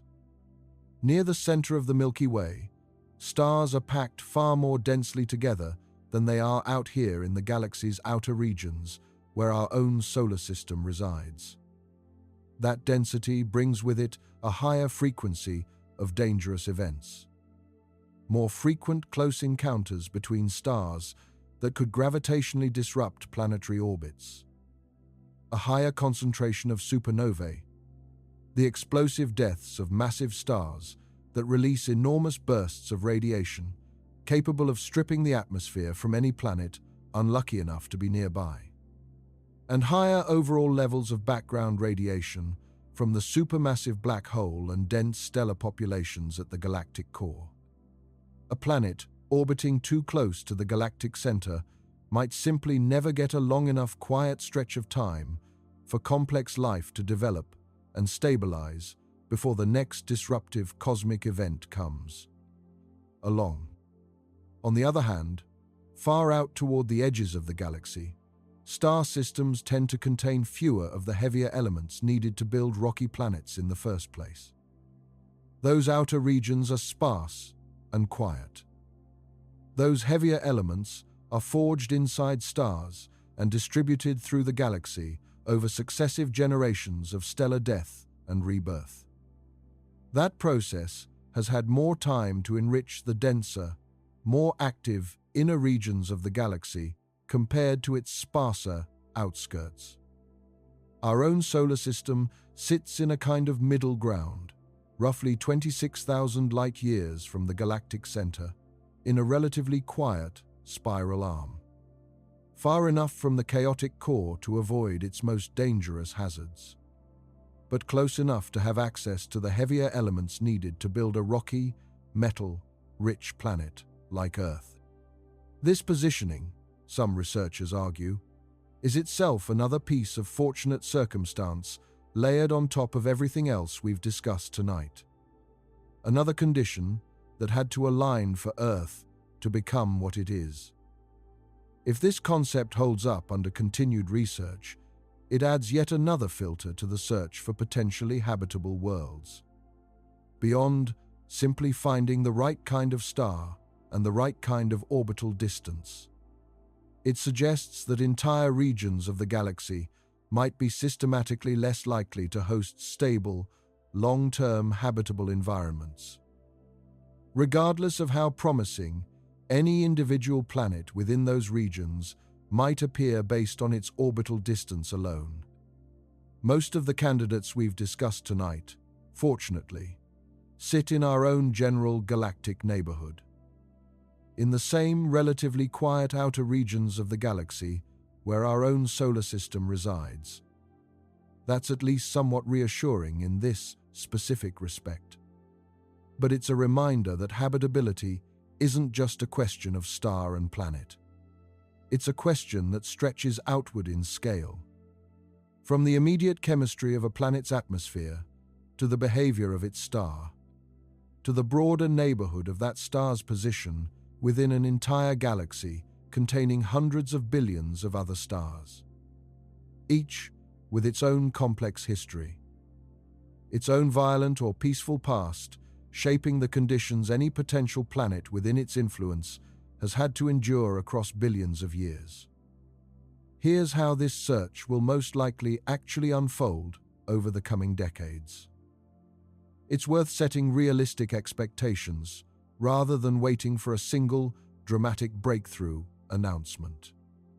Over the next 10 to 20 years, the primary tool available will remain the James Webb Space Telescope, along with a handful of ground-based observatories currently under construction, including extremely large telescopes being built in Chile, with mirrors far larger than anything currently operating from the ground. These instruments will continue refining our understanding of the TRAPPIST-1 planets.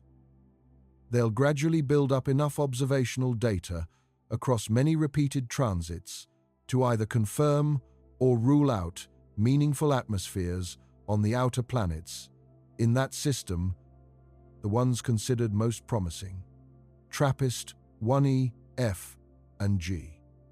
Similar campaigns will likely continue for other nearby red dwarf systems, including Proxima Centauri b, if a viable observation method for its atmosphere can be developed, along with newer candidates that continue to be discovered as detection methods improve. Missions like the Transiting Exoplanet Survey satellite continue scanning the sky for more nearby targets. Sometime in the 2030s, several next-generation telescope projects, currently in development, are expected to come online. They'll offer improved sensitivity and, in some cases, specifically designed capabilities for detecting biosignature gases, combinations of atmospheric chemicals that would be difficult to explain without some form of biological activity. Take the simultaneous presence of oxygen and methane in significant quantities, for example. On Earth, that combination exists only because living organisms continuously replenish both gases. Without that ongoing biological activity, they would naturally react with each other and disappear from the atmosphere within a relatively short geological time frame. Detecting such a combination on a distant exoplanet wouldn't be definitive proof of life. Researchers would still need to rule out unusual non-biological processes that might, in rare circumstances, produce similar chemical signatures. But it would represent one of the strongest pieces of indirect evidence currently conceivable using remote observation alone. It's considered one of the primary long-term goals driving the development of next-generation space telescopes. The Habitable Worlds Observatory, if it proceeds roughly on the schedule currently discussed, would represent a significant leap forward sometime in the 2040s.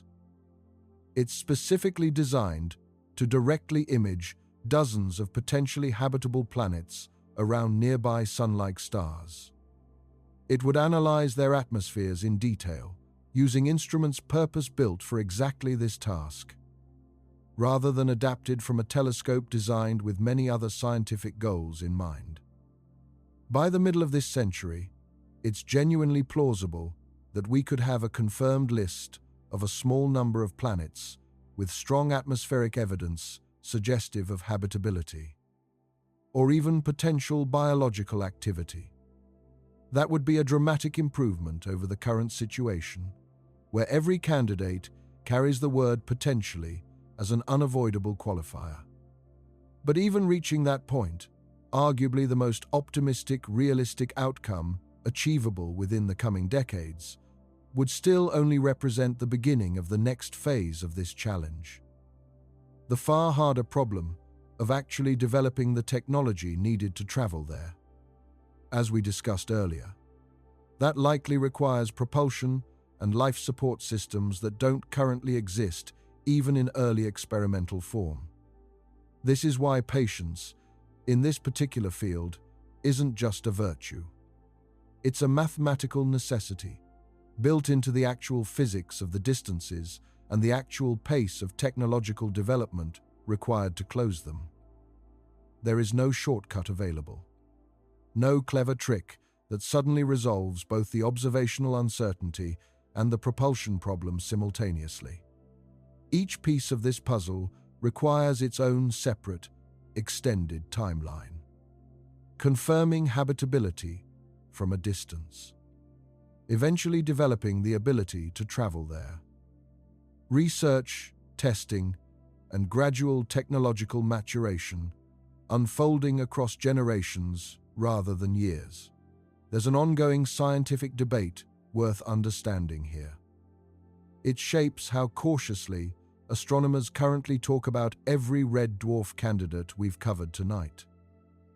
Not every researcher agrees on how severe the atmospheric stripping problem actually is for planets orbiting red dwarf stars.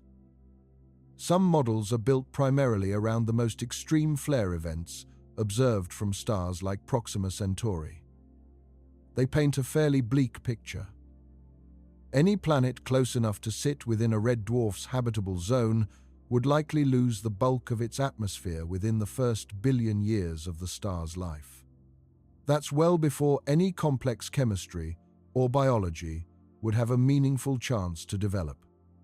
Other researchers argue this picture may be overly pessimistic. They point out that a sufficiently strong planetary magnetic field combined with a sufficiently thick starting atmosphere could allow a planet to weather even severe flare activity. It could still retain enough of its atmosphere to remain broadly habitable, particularly once the star settles into its calmer, more stable middle age, a phase that for most red dwarfs makes up the vast majority of their extraordinarily long lifespan. There's also ongoing research into whether certain atmospheric compositions might be more resistant to stripping than others. Some studies suggest that atmospheres rich in certain gases could act as a kind of natural buffer.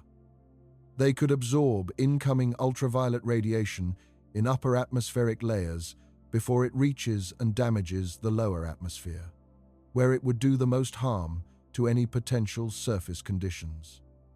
This remains an active area of ongoing modeling and research. There's no single settled conclusion the broader scientific community has fully converged on. That's part of why so much of tonight's discussion has been framed around uncertainty rather than definitive answers. It's worth noting that this uncertainty cuts in both directions. It's entirely possible that some of the red dwarf candidates we've discussed tonight, worlds currently viewed with significant skepticism due to concerns about atmospheric stripping, actually did retain substantial atmospheres, protected by factors we don't yet fully understand or haven't yet been able to measure from this distance. It's equally possible that even the most optimistic candidates turn out to be barren. Their atmospheres, long since lost to processes more severe than our current models predict. Direct atmospheric measurements remain extremely difficult to obtain for most of these worlds using current technology, as we've discussed. Without them, this debate will likely continue for years. Each new piece of data from instruments like the James Webb Space Telescope will either strengthen or weaken one side of the argument, gradually, incrementally. The way most genuine scientific progress actually happens, far from the more dramatic pace, often implied by exciting headlines announcing a promising new discovery. This is worth keeping in mind whenever a new study gets published about one of these worlds. A single paper reporting evidence for or against an atmosphere on a specific planet is rarely, by itself, the final word. It's one data point in an ongoing, evolving conversation among researchers working with limited, hard-won observations. Each new result builds incrementally on everything that came before it, sometimes confirming previous findings, sometimes complicating or even contradicting them.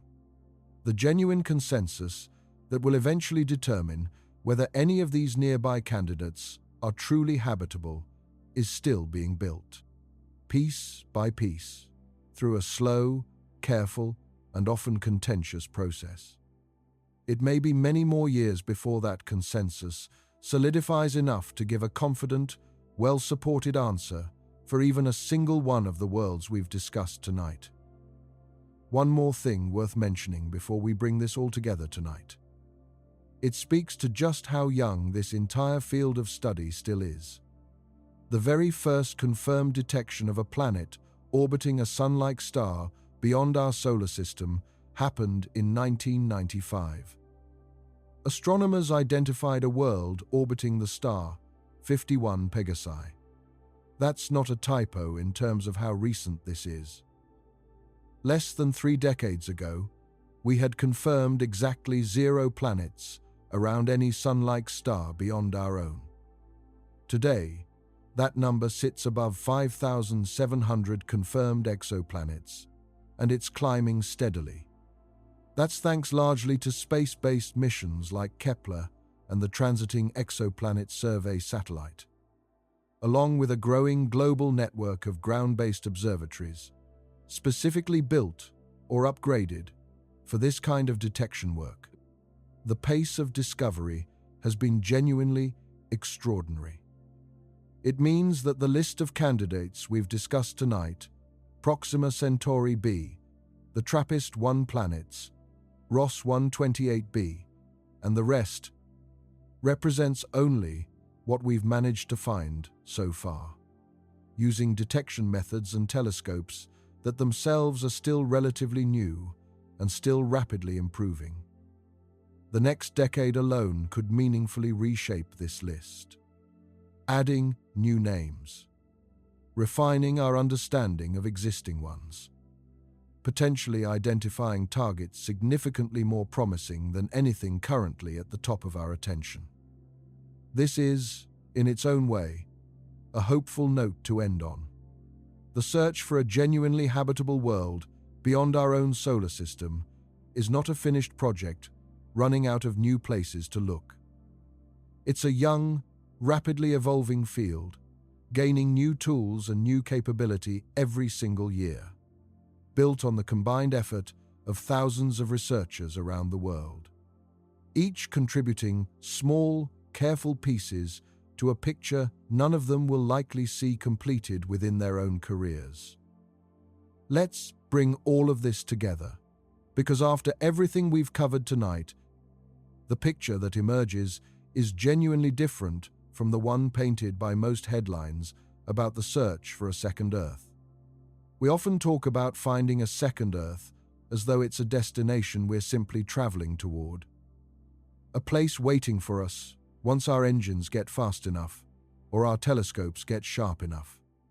But the reality unfolding in front of astronomers right now is different and in some ways stranger. We may spend the next several decades or even centuries slowly ruling out one nearby candidate after another, watching promising worlds turn out to be tidally locked deserts, or atmosphere-stripped rocks, or worlds we simply cannot examine closely enough to know either way, given the technological limits currently in place. The nearest, genuinely, confidently habitable planet, one we could actually verify, supports conditions gentle enough for a person to survive without extraordinary protection, may not be the 4 light-year trip to Proxima Centauri, or the 41 light-year journey to TRAPPIST-1. It could be dramatically farther. There are potentially habitable candidates that sit over 100 light-years away, worlds we've barely begun to characterize, sitting at distances so vast that even light, moving at roughly 186,000 miles per second, takes over a century just to complete the crossing. If it turns out that the nearest truly viable planet requires a 100 light-year journey rather than a 4 light-year one, every timeline we've discussed tonight changes dramatically.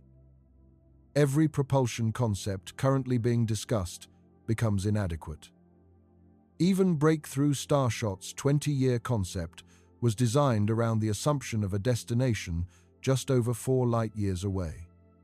Scale that same technology out to 100 light-years, and the travel time stretches into many centuries.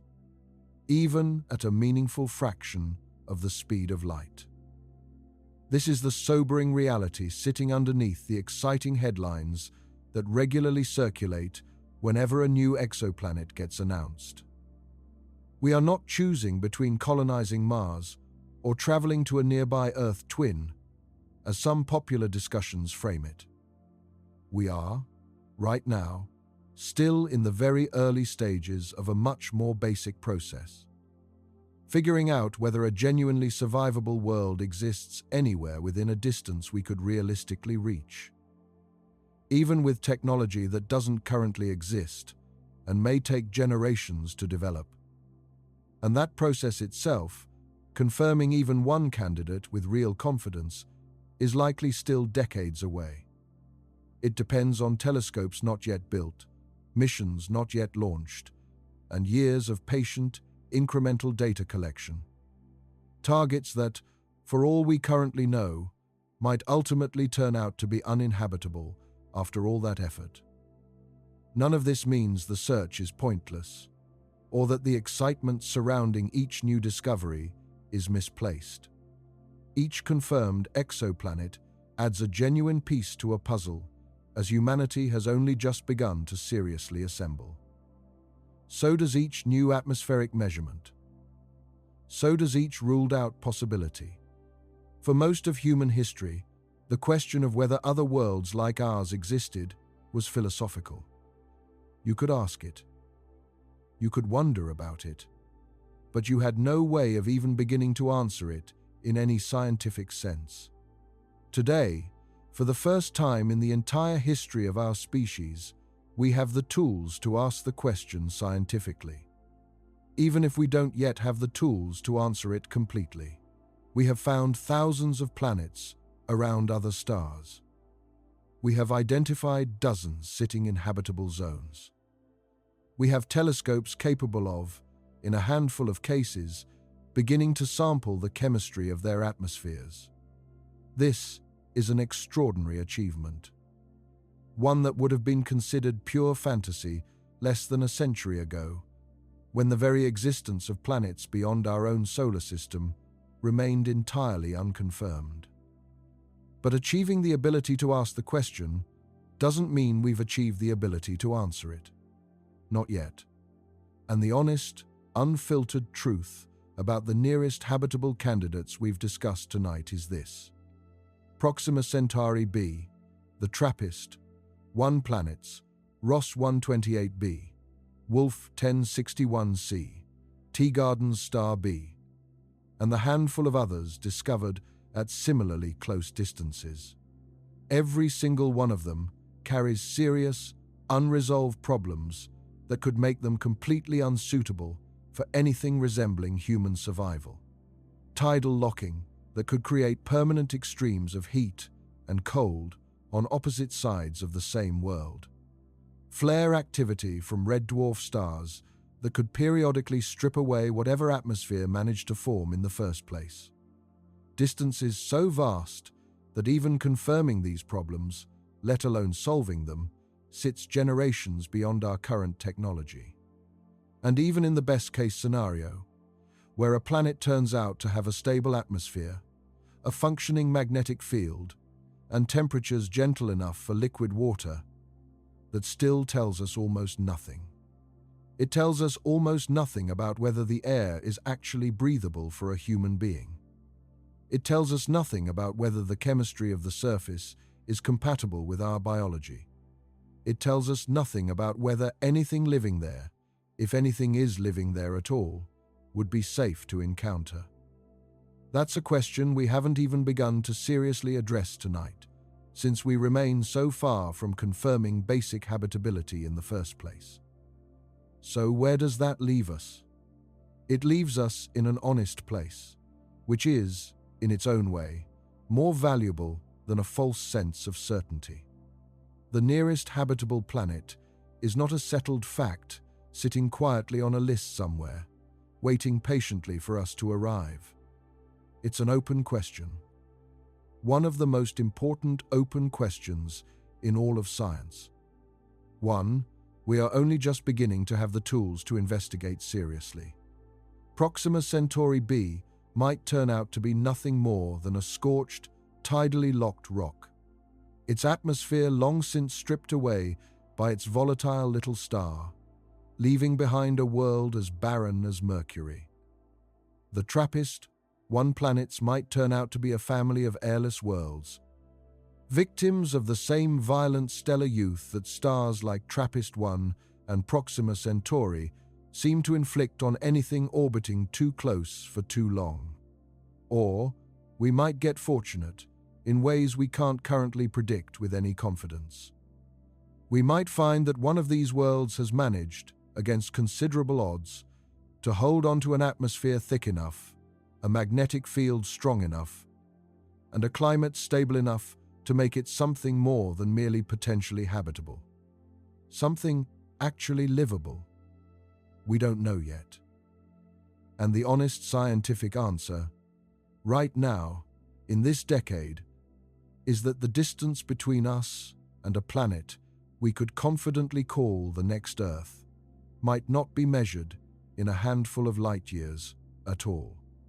It might be measured in something far larger, something that current technology simply cannot cross, and current telescopes cannot fully see. The stars we've been celebrating as potential new homes may simply be the closest candidates we've found so far. Not because they're actually the best fit for human survival, but because they happen to be the only ones close enough for our current instruments to study at all.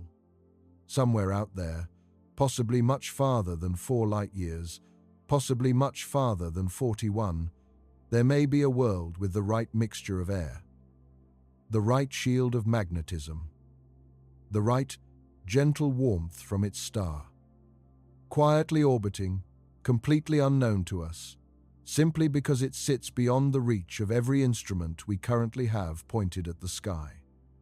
Finding it, confirming it, and eventually reaching it may be one of the longest and most difficult undertakings our species ever attempts, spanning not years or decades, but generations. Built on the patient, incremental work of astronomers who may never live to see the final answer themselves. But for the first time in our history, we're not just imagining that world. We're actively searching for it. One flicker of distant starlight at a time. One carefully measured transit at a time. One small, hard-won piece of data at a time. Slowly assembling a picture that no generation before us has ever had the tools to even begin drawing. Thank you for joining me tonight on this exploration of what it would actually take to find and reach a world beyond our own that we could truly call home. If you found this journey through the search for a second Earth as fascinating and as humbling as I did, please take a moment to like this video and subscribe to the channel. It helps more than you know, and it lets us keep making videos like this one. And remember, the next time you look up at the night sky and see a faint, unremarkable point of light among thousands of others, you might be looking directly at a star with a planet in its habitable zone. A world that could, in theory, be exactly what we're searching for. Or one that could just as easily be nothing more than a lifeless rock, scorched or frozen, waiting for us to finally develop the tools needed to tell the difference. The distance, the uncertainty, the sheer scale of what still needs to be discovered before we have a real answer, all of it is real. And maybe, just maybe, understanding exactly how far we still have to go is the first honest step toward actually getting there. Good night.